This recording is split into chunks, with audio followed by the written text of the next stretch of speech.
Et puis, je vous le disais, une situation sociale particulièrement tendue en Guadeloupe, où le principal syndicat appelait à la grève générale aujourd'hui.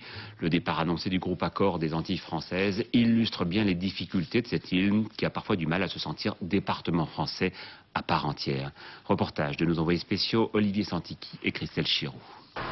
Un long week-end férié et un appel à la grève de l'Union Générale des Travailleurs de Guadeloupe ont mis à sec de nombreuses stations-service de la région de Pointe-à-Pitre. Mais contrairement aux apparences, les encombrements d'aujourd'hui pointent surtout le faible impact du mouvement sur la distribution de carburant. Les livraisons ont repris dès ce matin.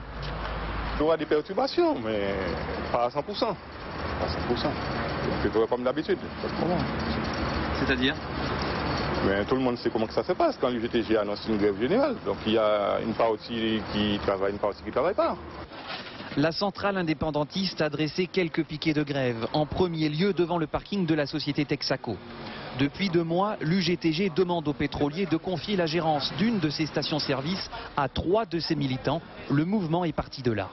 Malheureusement, nous sommes un petit peu habitués avec ce système, donc on se prend un petit peu à l'avance. Comme je ne travaille pas aujourd'hui, donc c'est bien sorti, donc je suis là.